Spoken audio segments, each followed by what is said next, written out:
It's October. Time for horror games, apple cider, pumpkin carving, and, lest you forget, a new Assassin's Creed of course.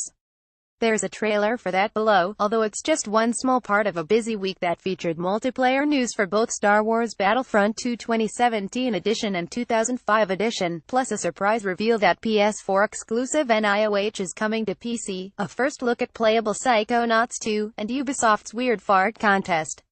No, really. This is gaming news for October 2nd through 6th, a good blaster at your side. No time to mourn the loss of last week's Call of Duty World War II beta, because the season's other big multiplayer shooter is gearing up for some open beta action this weekend.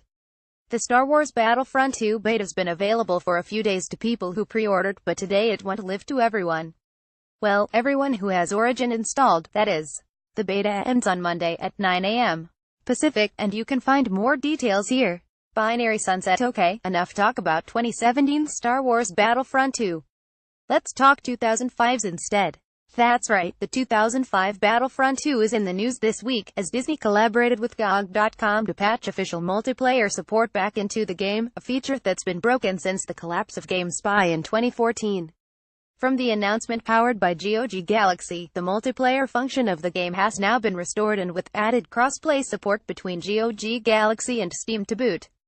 This long-awaited feature finally brings the entire Star Wars Battlefront 2 community together, no matter which part of the galaxy you come from, so go ahead and jump into the fray. Seems like GOG Galaxy is required to be installed, and the unofficial support for Game Arranger was broken in the process, both probably a bit of a shame to some percentage of the audience. Still, it's a pretty cool move and maybe a signal that attitudes towards game preservation are changing. Maybe.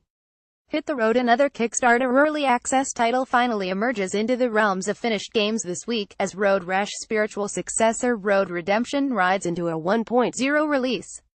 To give you an idea, it was kickstarted way back in 2013 and has been in early access since 2014, so congrats on them making it out. Here's a release trailer 4 years in the making. Triple Fine. Of course, the crowd-funded game I'm really waiting for is Psychonauts 2. That one didn't hit a 1.0 release this week unfortunately, but we did get our first real look at a playable chunk of the game, courtesy of this cleverly named first playable video clip, almost 15 minutes of footage, though the playable stuff is interspersed with a bunch of developer interviews too. You'll also get a decent view of a goat's butt. Nioh exclusive. Earlier this year the PS4 nabbed an exclusive in the form of Team Ninja's Souls-like samurai game nioh.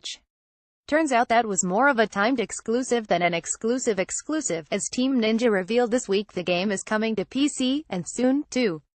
November 7th is the date. nioh Complete Edition will hit Steam, with all 3 DLC chunks packed in for free, plus 4K graphics and the usual bells and whistles. Know when to hold them. Also coming on November 7th, deck-based RPG Hand of Fate 2. And deck-based RPG makes it sound like some sort of Hearthstone knockoff. I should know, because that's what I thought the original was for a long time. It's not at all though, with combat more like your usual Arkham Asylum-style action game and each battle modified by cards you draw. I don't know, hard to explain, and this trailer doesn't do the concept much justice either, but I highly recommend checking out the original. Junkenstein's Revenge Redux. Assume this was a foregone conclusion, but Overwatch is planning another Halloween-themed event for 2017, running from October 10th to November 2nd.